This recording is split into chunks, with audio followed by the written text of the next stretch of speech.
तो हेलो दोस्तों, कैसे हैं आप सभी का स्वागत है आपके अपने YouTube चैनल केएनबी ऋषि पर। दोस्तों, आज की इस वीडियो में हम बात करने वाले हैं हिमाचल प्रदेश की सबसे खूबसूरत जगहों में से एक धर्मशाला व मैक्लोडगंज की ट्रिप के बारे में। और आप जानेंगे कि धर्मशाला कैसे पहुंचे और आपके रुकने या ठहरने की व्यवस्था कहाँ होगी। साथ में मैं आपको मैक्लोडगंज व धर्मशाला के बेस्ट प्लेसेस बताऊंगा विजिट करने के लिए। साथ ही हम आपको ये भी बताएंगे कि आप धर्मशाला विजिट करने का कौन सा सबसे अच्छा समय है और आपका टोटल कितना खर्चा आ जाएगा इस ट्रिप में। इस वीडियो में हम आपको धर्मशाला ट्रिप की डे बाई डे की आइटनरी देंगे, जिससे कि आपको धर्मशाला ट्रिप की फुल इन्फॉर्मेशन याद रहे। अगर आप भी अपनी इस ट्रिप को यादगार बनाना चाहते हैं तो इस वीडियो को पूरा एंड तक देखिएगा। और अगर वीडियो अच्छी लगे तो वीडियो को लाइक कर दें, चैनल को सब्सक्राइब कर लें। करते अपनी इस यात्रा की शुरुआत।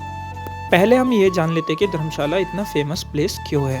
धर्मशाला व मैक्लोडगंज हिमाचल प्रदेश के कांगड़ा जिले में स्थित है। धर्मशाला शब्द से हमारे मन में छवि उत्पन्न होती है कि तीर्थयात्रियों के रुकने का स्थल है। धर्मशाला का ये मतलब भी कहीं ना कहीं सच है, क्योंकि धर्मशाला में कई प्रसिद्ध मंदिर भी हैं और ये जगह पूरी दुनिया भर में दलाई लामा के निवास स्थान के रूप में प्रसिद्ध भी है। धर्मशाला शहर अपनी अलग अलग ऊंचाइयों के साथ ऊपरी और निचली डिवीजन में बटा हुआ है। नीचे वाला डिवीजन धर्मशाला और ऊपर वाला डिवीजन मैक्लोडगंज के नाम से जाना जाता है। धर्मशाला और मैक्लोडगंज दोनों ही टूरिस्ट के आकर्षण का केंद्र बने रहते हैं। यहाँ पर आपको बहुत सारे मंदिर देखने को मिल जाते हैं। अगर आपको ट्रैकिंग और कैंपिंग करना अच्छा लगता है तो आपको यहाँ पर एक बार जरूर आना चाहिए। यहाँ पर कैंपिंग और ट्रैकिंग दोनों ही होती है और काफी सारे ट्रैक भी हैं। यहाँ की सुंदर घाटियों को देखने के लिए देश विदेश के टूरिस्ट आते हैं, तो आप भी आ सकते हैं। इसी के साथ अपनी यात्रा को यादगार बना सकते हैं। अब आप सोच रहे हैं आप धर्मशाला तक कैसे पहुँचेंगे।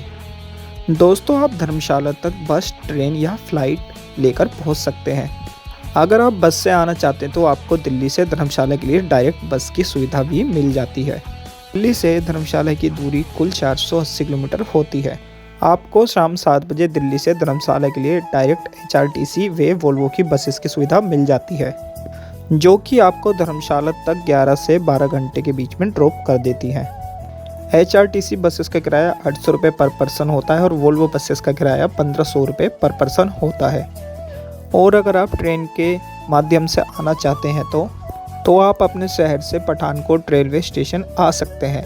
पठानकोट रेलवे स्टेशन ही धर्मशाला के सबसे पास का स्टेशन है, जो कि धर्मशाला से 85 किलोमीटर की दूरी पर है। पठानकोट रेलवे स्टेशन भारत के सभी बड़े शहरों से रेल के माध्यम से जुड़ा हुआ है।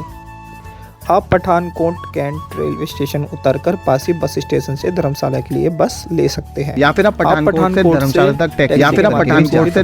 तक टैक्सी बुक करके भी जा सकते हैं। अगर आप पठानकोट से धर्मशाला जाते हैं तो आपको 3 घंटे का सफर तय करना पड़ता है। पठानकोट से भी आपको धर्मशाला के लिए HRTC की बसें और वोल्वो बसेस मिल जाती हैं। HRTC की बस का टिकट 180 रुपये और वोल्वो बसेस का टिकट 500 रुपये पर पर्सन के करीब होता है। दोस्तों, दूसरा ऑप्शन जैसे कि मैंने आपको बताया कि आप टैक्सी बुक करके जा सकते हैं। वो जाती है पठानकोट से तक में बुक हो जाती है पठानकोट से धर्मशाला तक के लिए। सबसे नियरेस्ट एयरपोर्ट कांगड़ा एयरपोर्ट है, जो कि धर्मशाला से लगभग 15 किलोमीटर की धर्मशाला से लगभग 15 किलोमीटर की दूरी पर है। लेकिन कांगड़ा एयरपोर्ट के लिए आपको कुछ एयरपोर्ट से डायरेक्ट फ्लाइट की कनेक्टिविटी मिलती है। डायरेक्ट फ्लाइट नहीं मिलती है तो इसमें घबराने वाली कोई भी बात नहीं है। आप अपने शहर से दिल्ली के इंदिरा गांधी एयरपोर्ट पर बाई फ्लाइट आ सकते हैं, जहां के लिए आपको भारत के कई बड़े शहरों से इजीली फ्लाइट की कनेक्टिविटी मिल जाती है। और आप दिल्ली से बस के माध्यम से धर्मशाला आ सकते हैं। और अगर आप दिल्ली या उसके आसपास के शहरों से अपनी बाइक या कार से आना चाहते तो आप आ सकते हैं, क्योंकि यहाँ के रास्ते काफ़ी अच्छे और सुंदर नज़ारों के साथ आपको बहुत ही मज़ा देंगे। अब बात करते हैं, जब आप धर्मशाला पहुँच जाओगे तो धर्मशाला में रुकने की आपकी क्या व्यवस्था रहेगी। दोस्तों, आप धर्मशाला पहुँचकर मेन स्क्वायर मार्केट या उसके 2 किलोमीटर आगे बागसूनाग में अपने रुकने की व्यवस्था कर सकते हैं, जहां पर आपको बजट होटल से लेकर लग्जरी होटल देखने के लिए मिल जाते हैं, जिसमें आप अपनी रुकने की व्यवस्था कर सकते हैं। इन दोनों ही जगह पर आपको होटल 1000 रुपये से लेकर 7000 रुपये तक के बीच में देखने के लिए मिल जाते हैं, जिनमें आप अपने बजट के हिसाब से रुक सकते हैं। गर्मियों की छुट्टियों में यहाँ के प्राइस जो है थोड़े बढ़ जाते हैं, क्योंकि टूरिस्ट यहाँ पर काफ़ी ज़्यादा आते हैं, तो उस समय आप अपने बजट का ध्यान रखिएगा। बागसूनाग आपको मेन स्क्वायर मार्केट में रूम लेने से आपको सभी जगह घूमने में आसानी रहेगी और खाने पीने की सुविधा भी यहाँ पर इजीली हो जाएगी। यहाँ पर काफी सारी शॉप्स है जहाँ पर आप शॉपिंग कर सकते हैं और रेस्टोरेंट भी बने हुए हैं जहाँ पर आप खाने पीने की व्यवस्था कर सकते हैं। अगर आप सभी प्लेस पर घूमने के लिए जाना चाहते हैं तो यहाँ से आपको टैक्सी भी मिल जाती है इजीली सभी प्लेसेस की साइटसीइंग के लिए। यहाँ पर एक थाली की कॉस्ट 200 रुपये से 250 रुपये के बीच में होती है। आप चाहे तो यहाँ के लोकल स्टॉल्स पर मिलने वाले मोमोज भी ट्राई कर सकते हैं, जो कि स्वाद में काफ़ी ज़्यादा टेस्टी होते हैं। अब आपके रहने और खाने की व्यवस्था हो चुकी है, तो आप जा सकते हैं बागसुनाग टेम्पल दर्शन के लिए। यहीं से आपकी पहले दिन की यानी डे 1 की ट्रिप स्टार्ट हो जाती है। दोस्तों, अगर आप बागसुनाग में रुके तो आप पैदल भी आ सकते हैं। अगर आप मेन स्क्वायर में रुके थे तो आप 2 किलोमीटर का ट्रैक कर सकते हैं या फिर अपने लिए टैक्सी भी ले सकते हैं। और आप चाहें तो स्कूटी या बाइक रेंट पर लेकर भी आप जा सकते हैं। अगर आप 1 से 2 पर्सन हैं और आप स्कूटी या बाइक रेंट पर लेना चाहते हैं तो स्कूटी या बाइक का किराया आपको पड़ता है 600 से 700 रुपये पर डे, जिसके चार्जेस पर डे के हिसाब से होते हैं। अगर आप रास्ते को स्कूटी या बाइक के द्वारा कवर करेंगे तो आपको यहाँ पर सुंदर नज़ारे देखने के लिए भी मिल जाएंगे। बागसुनाग टेम्पल बागसू विलेज में स्थित है, जो कि एक खूबसूरत मंदिर है। टेम्पल के रास्ते में आपको काफ़ी सारे शॉप्स, रेस्टोरेंट और कैफ़े देखने के लिए मिल जाते हैं। बागसुनाग टेम्पल के अंदर आपको एक छोटा सा वाटरफॉल भी देखने के लिए मिल जाता है और इस टेम्पल में आने के बाद आपको एक अलग ही अनुभव होगा। इसी मंदिर में दर्शन करने के बाद आप आगे बढ़ते हुए बागसुनाग वाटरफॉल के लिए जाएंगे। ये वाटरफॉल मंदिर से करीब 1 किलोमीटर की दूरी पर है, जहाँ पर आप पैदल भी जा सकते हैं। इस 1 किलोमीटर की ट्रैक में आपको रास्ते के सुंदर नज़ारे देखने के लिए मिल जाते हैं। धौलाधर वैली के नज़ारे कुछ अलग ही जोन में, धौलाधर वैली के नज़ारे कुछ अलग ही जोन में आपको ले जाएंगे। का ट्रैक कर वाटरफॉल तक पहुंच जाएंगे। बागसुनाग वाटरफॉल एक काफी खूबसूरत वाटरफॉल है, जो कि मैक्लोइडगंज से धर्मशाला आने वाले टूरिस्ट को अपनी ओर आकर्षित करता है। आप यहाँ थोड़ी देर बैठकर इसकी खूबसूरती को निहार सकते हैं और अपना टाइम पास कर सकते हैं। इस वाटरफॉल में डूबने का थोड़ा रिस्क है, तो यहाँ पर नहाना अलाउ नहीं किया जाता है, इस बात का आप ध्यान रखिएगा। दोस्तों, इसके बाद में आप वापस मेन स्क्वायर मार्केट आ सकते हैं और उससे आगे 1 किलोमीटर दलाई लामा टेम्पल है, जहाँ पर आप दर्शन के लिए जा सकते हैं। दलाई लामा टेम्पल खूबसूरत होने के साथ ही इंडियन और तिब्बती कल्चर को दर्शाता है। टेम्पल के अंदर जाने के बाद आपको एक अलग ही अनुभव होगा और यहाँ पर तिब्बती कल्चर को बहुत ही खूबसूरती से दर्शाया गया है। साथ ही आपको अंदर दलाई लामा जी से जुड़ी हुई काफ़ी सारी चीज़ें देखने को मिलती हैं। इस टेम्पल में आकर आप एक अध्यात्म से जुड़ा अनुभव कर सकते हैं। यहाँ पर आपको एक बौद्ध मोनेस्ट्री भी देखने के लिए मिलती है, जहाँ पे आप दर्शन कर सकते हैं। टेम्पल में मोनेस्ट्री में दर्शन करने के बाद आप रात को डिनर करने के लिए जा सकते हैं। डिनर करने के बाद आप वापस अपने होटल में जा सकते हैं और इसी के साथ हमारे पहले दिन की यात्रा पूरी हो जाती है। इसके बाद आप डे 2 दोस्तों उसके बाद आप नेक्स्ट डे यानी कि उसके बाद आप नेक्स्ट डे यानी कि डे 2 से 2 किलोमीटर की दूरी पर है। धर्मकोट को मिनी इजराइल के नाम से भी जाना जाता है, बिकॉज इस जगह पर आपको ज्यादातर इजरायली टूरिस्ट देखने को मिलते हैं। धर्मकोट पहुंचकर आपको कांगड़ा वैली के ब्यूटीफुल नज़ारे तो दिखना तय है। पहुंच जाते तो उसके बाद में आप त्रिउंड ट्रैक के लिए भी जा सकते हैं। धर्मकोट से ही त्रिउंड ट्रैक की शुरुआत होती है। ये ट्रैक 8 किलोमीटर की दूरी का होता है। आपको अच्छा एक्सपीरियंस होगा अगर आप इस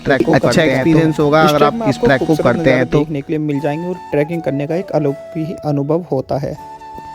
पहाड़ी रास्तों के किनारों पर चलना, छोटी छोटी पगडंडियों से होकर गुजरना, इसके बाद में आप पहुंच जाएंगे त्रिउंड टॉप पर, जहां पहुंचकर आपको आसपास की वैली की खूबसूरत नज़ारे देखने के लिए मिलते हैं। दोस्तों, आप ट्रैक करने से पहले नीचे धर्मकोट या मैक्लोइडगंज से ही ट्रैकिंग के अपने पैकेज ले सकते हैं। त्रिउंड टॉप पर कैंपिंग में ठहरने का एक अलग ही मजा आता है। रात को बोनफायर का भी काफी मजा देखने के मिल जाएंगे और मैगी का जो प्राइस हो सकता है वो 100 रुपये पर प्लेट भी होगा। वॉशरूम की भी आपको यहाँ पर कोई सुविधा नहीं मिलेगी। इन बातों का आप जरूर ध्यान रखिएगा, चाहे तो आप ये ट्रैक कर सकते हैं, नहीं तो आप छोड़ दीजिएगा। ट्रैक में आप अपने साथ खाने पीने की छोटी बड़ी चीजें रख सकते हैं और एक पानी की बोतल जरूर रखिएगा। दोस्तों, ध्यान देने वाली बात यह है कि विंटर सीजन में त्रिउंड ट्रैक बंद हो सकता है और त्रिउंड ट्रैक पर मोबाइल नेटवर्क भी आपको नहीं मिलेंगे। अगर आप कैंपिंग के पैकेज लेके जाते हैं तो आपको 1000 रुपए पर पर्सन के हिसाब से कैंपिंग के प्राइस पड़ते हैं, जो आपको ट्रैक के दौरान गाइड भी करेंगे। आप ट्रैक करने के बाद में रात को बोनफायर में हिस्सा लीजिएगा और उसके बाद आप अपने कैंप में आराम कीजिए और जल्दी सुबह उठकर सनराइज देखिएगा। आप अपने कैमरे में इसकी रिकॉर्डिंग कर सकते हैं, क्योंकि आपके लिए एक यादगार मोमेंट हो सकता है। इसी के साथ ही हमारा डे 3 स्टार्ट हो जाता है और आप वापस मेन स्क्वायर आ जाइएगा। वापस आप अपने होटल जाकर थोड़ी देर आराम कर जा सकते हैं डल लेक के लिए। ये डल लेक शिमला वाली डल लेक मत समझिएगा। ये आपको मेन स्क्वायर से 3 किलोमीटर की दूरी पर मिलेगी, जहाँ पर आप स्कूटी या बाइक रेंट पर लेकर भी जा सकते हैं या फिर टैक्सी से भी आ सकते हैं। या फिर टैक्सी आपको राउंड ट्रिप के 1000 रुपए से 1200 रुपए तक लेती है, घुमाकर वापस आपके होटल पर छोड़ देगी। डल लेक काफी ब्यूटीफुल लेक है। जहाँ पर टूरिस्ट अपनी फैमिली के साथ आकर बहुत मजे करते हैं। डल लेक में टाइम स्पेंड करने के बाद दोस्तों आप वापस अपने होटल के लिए जा सकते हैं। उसी दिन वापस आप अपने शहर या घर के लिए लौट सकते हो और अगर आपके पास टाइम बचता है तो आप धर्मशाला स्टेडियम जा सकते हैं या फिर नड्डी विलेज जो कि एक खूबसूरत जगह है, इसको भी विजिट कर सकते हैं। और इसी के साथ और यहीं पर आपकी ट्रिप समाप्त हो जाएगी। दोस्तों ये और यहीं पर आपकी ट्रिप समाप्त हो जाए तो आप यहाँ पर पैदल भी जा सकते हैं और स्कूटी रेंट पर लेकर या टैक्सी से भी जा सकते हैं। दोस्तों आप कुछ जगह को तो घूमते ही पैदल ही विजिट कर सकते हैं, क्योंकि टूरिस्ट प्लेस होने की वजह से यहाँ पर जाम लगा रहता है और जिससे आपको अपनी गाड़ी लेने आने जाने में दिक्कत होगी।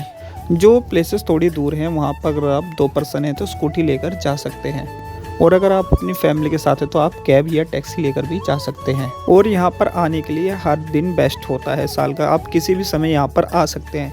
वो आपके ऊपर डिपेंड करता है आपको स्नोफॉल देखनी है या समर वेकेशन बिताने हैं यहाँ पर। समर वेकेशन का टाइम यहाँ पर आपको काफी समर वेकेशन का टाइम यहाँ पर आपको काफी भीड़ देखने को मिलती है। समर वेकेशन के प्राइस भी यहाँ पर बढ़ जाते हैं समर वेकेशन के टाइम पर। तो आप यहाँ पर जून से अक्टूबर के बीच में आ सकते हैं। उस टाइम पर यहाँ पे भीड़ भी कम मिलती है और प्राइसेस भी थोड़े नॉर्मल रहते हैं। दोस्तों अगर आप सीजन में आ रहे हैं तो मैं आपको प्रीफर करूँगा कि आप सभी जगह पर पैदल ही घूमिएगा, उससे आपकी हेल्थ भी बनेगी और आपको भीड़ से बचने का मौका भी मिल जाएगा। अब बात करते हैं आपको कितना खर्चा आएगा इस ट्रिप को करने में। इस ट्रिप का खर्चा 5 से 6 हज़ार रुपये पर पर्सन होगा मेरे एस्टीमेट के हिसाब से, और बाकी खर्चा आप अपने हिसाब से कर सकते हैं। तो दोस्तों आज की वीडियो में बस इतना ही, मिलते हैं अपनी एक और नए सफ़र एक नई वीडियो में।